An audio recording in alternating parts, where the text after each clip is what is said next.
Welcome, welcome, welcome. Back at it again. Truth therapy. Back at it again. Creativity never stops, baby. Keep going. This topic is called light language. What is your light language?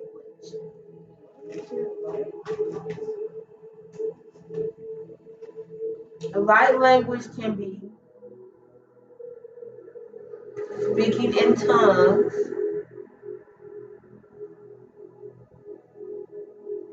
It could be hand movements. It could be certain sounds. It could be chanting. I know I do a lot of chanting and I do a lot of things with my hands. I'm a big chanter. Like I was working at Walmart and there was this African song. It was like he said, "Ready, he comes to." He said, "Ready." And that like I don't know what it did to my soul, but I used to play it on repeat for some reason. Like my soul connected to it. Yeah. It was like he said, "Ready, he comes to." So I know that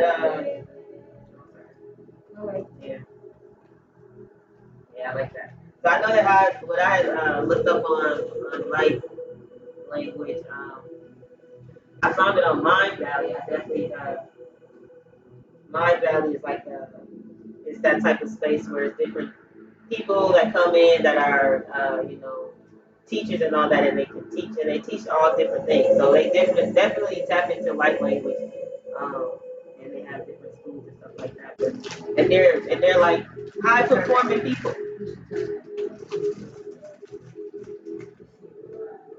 We getting our background music together. It's a little loud. I want y'all to be able to hear us what we saying.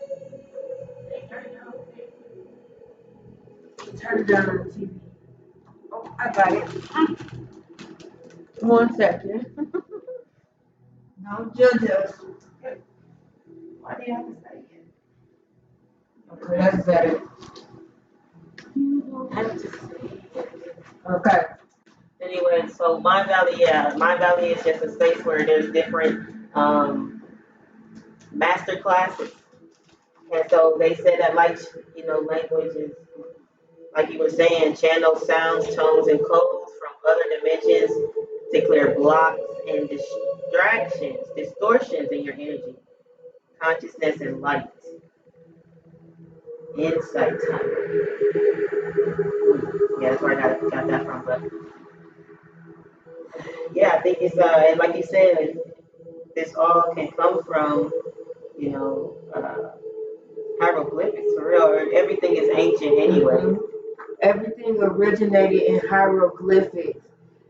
It has evolved from tongues to light language to it's like it's evolved to so many different names over time, but the original meaning is hieroglyphics.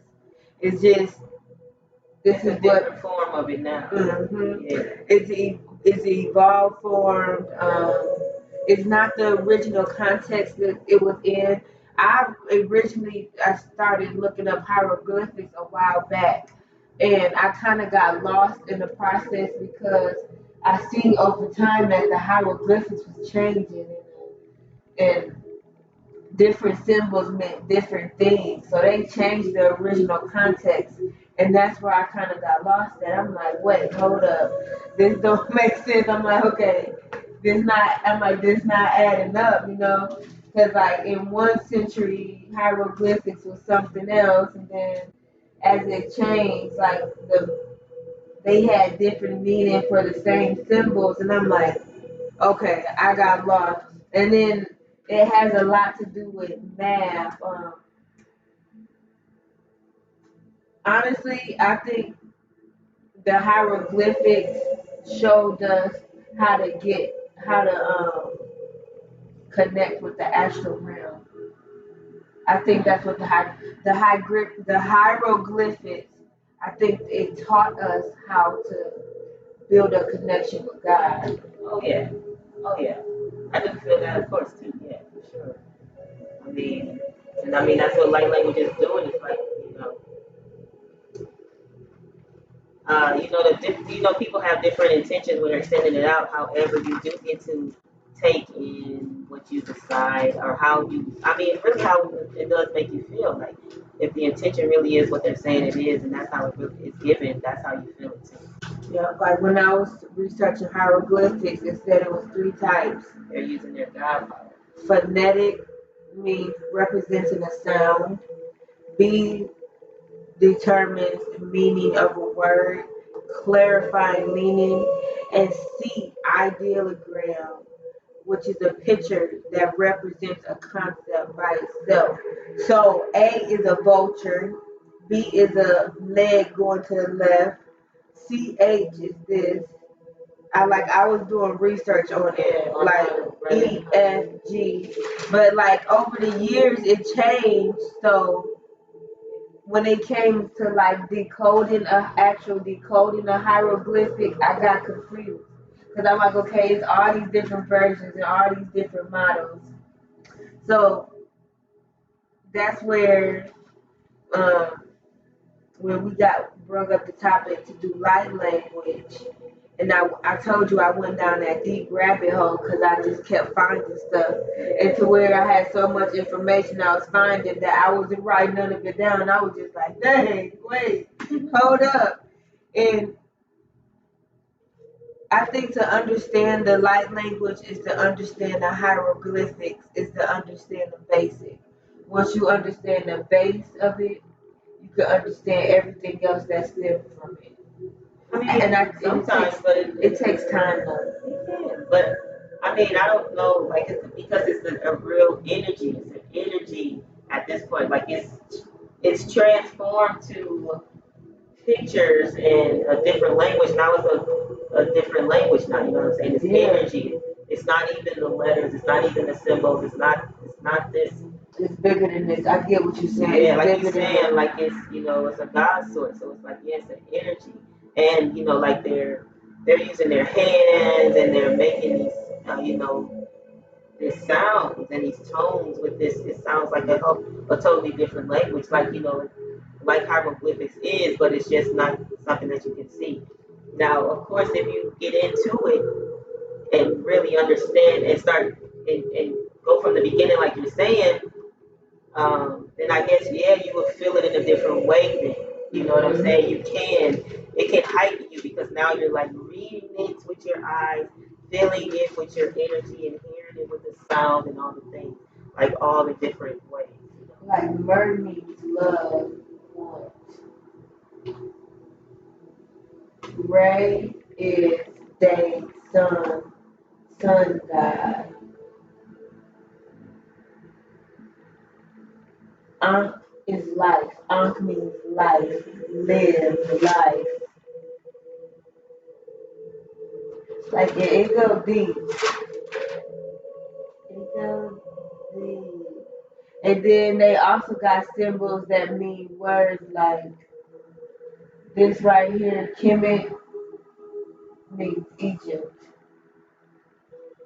Noob means gold. Sepid means clever. And then I wrote the transitions and the hieroglyphics to them. Yeah. That's why I got a little confused on my own. And I mean, yeah, for sure. And That's a lot. yeah, and from what I'm understanding, it has a lot to do with numbers. So it's kind of just like coding. It got a lot to do with numbers. If you like good at geometry, then hieroglyphics would definitely be a fun challenge to overcome or to conquer. Yeah.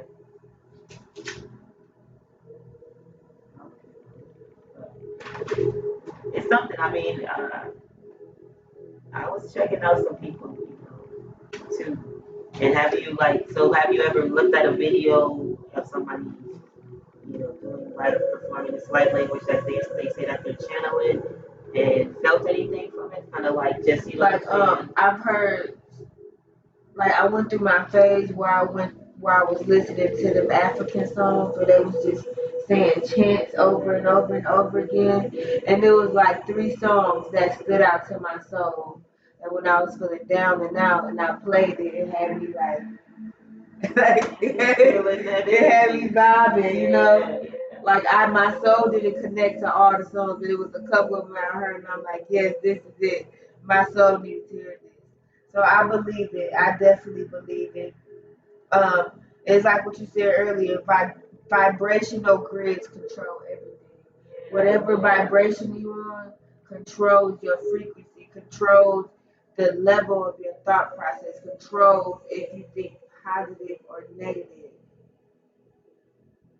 And I also found out that they used to use the to cleanse people of bad energy. The was used to remove energy. Representing life. And I mean, yeah, that's the thing. And you can feel when I feel these vibrational, what you say, things all through your body. Uh, I want to say vibrational, vibration sparkles or whatever I was thinking. But maybe that's not it. Um, Anyways, but that's kind of what I'm talking about. But just feeling every particle of yourself. There you go, particle of your whole being and the energy that you really be in. You know, tap into yourself. This is you're tapping into something that is sending you into a frequency of God. Because you are a God. You are. We all are God. Various aspects of power range from the mind of God, manifests differently in different beings and different persons. So God manifests is different in everybody. That's deep. We are conscious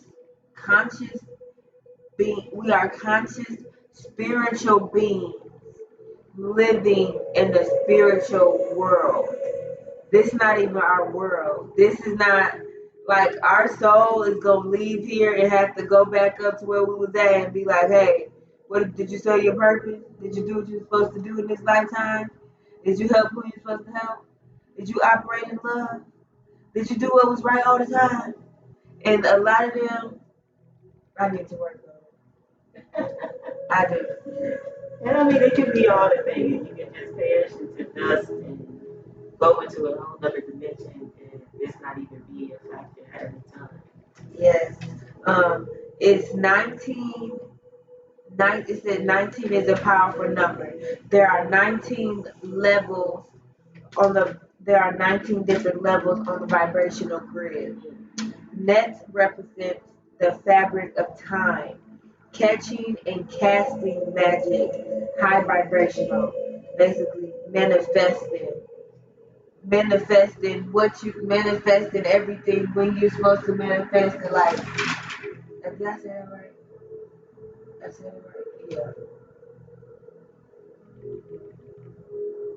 Like, 'cause sometimes I'll be in the middle of something and I just feel the need to pray.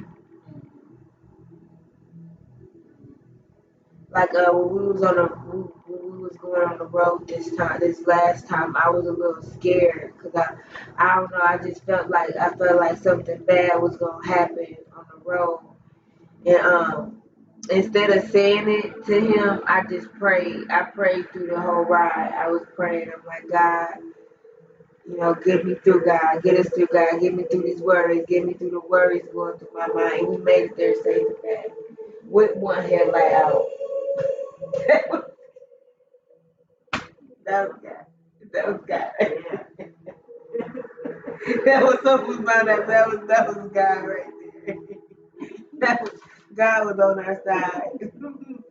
Magic is a term we give for a form of technology we can't understand.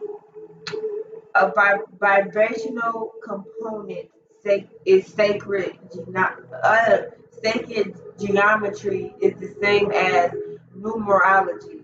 That's why I said math intertwines with this. With hieroglyphic, math is a big factor in it. So if you don't include the math when you do the research, you're not really gonna understand it. And that's why I got lost because math ain't been my strong field. So when he gets to the math, I'm like, oh, math. Oh, well, that's that.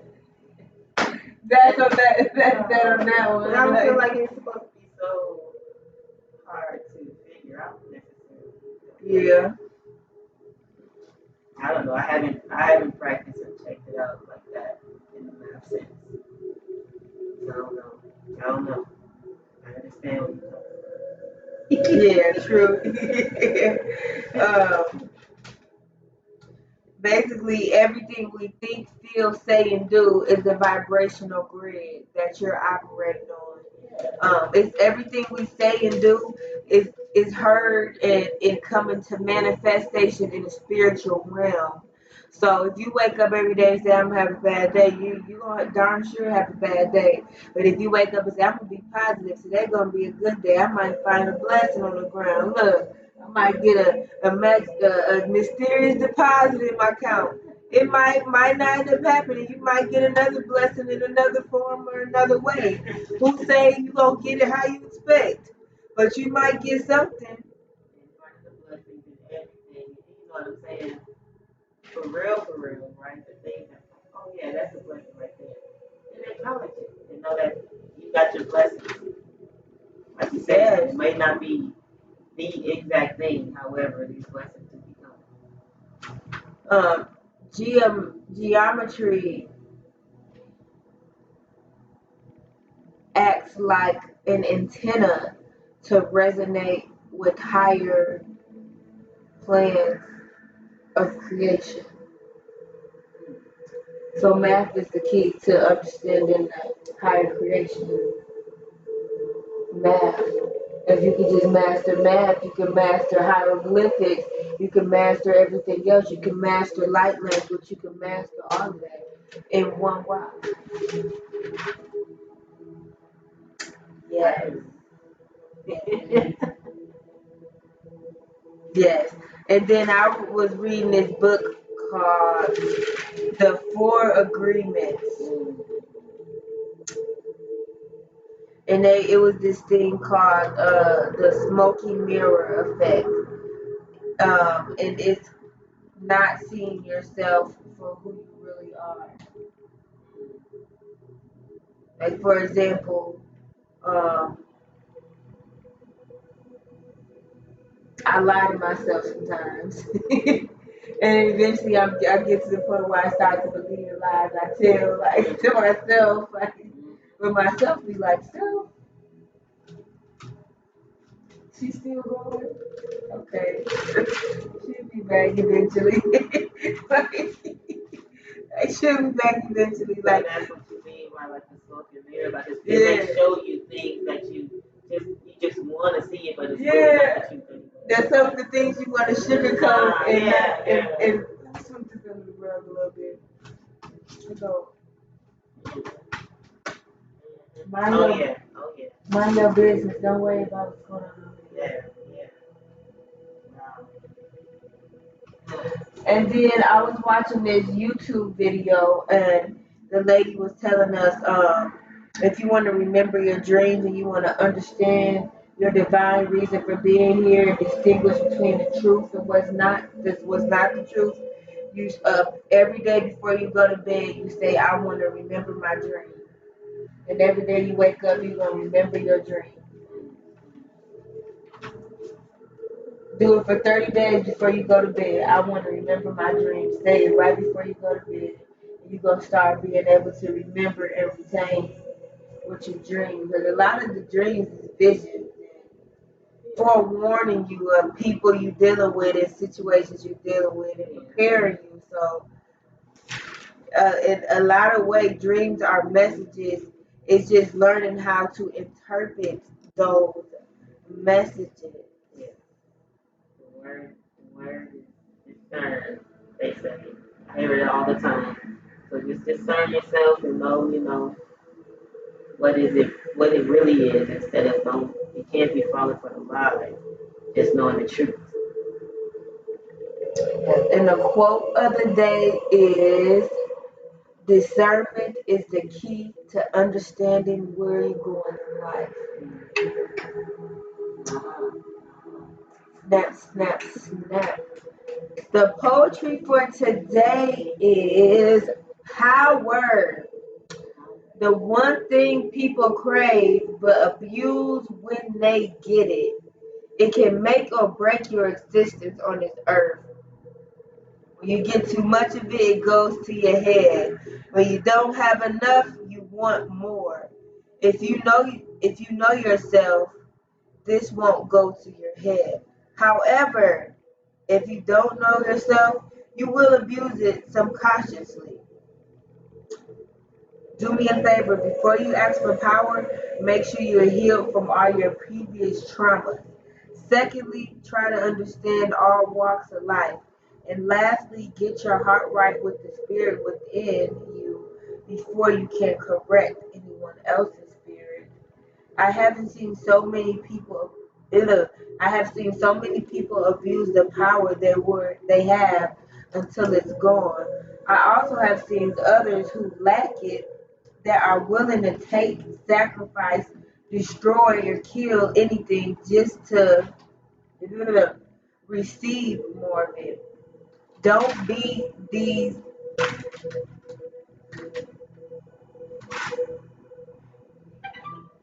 The key to obtaining and maintaining power: one, treat others how you expect to be treated. Two, never forget where you came from. Three, do your community, yourself good. Four, only operate in love. When you operate in anything else, you will surely fail. Five, always know God is the reason for your elevation. If God wasn't the reason, it's definitely a possibility you will lose it all.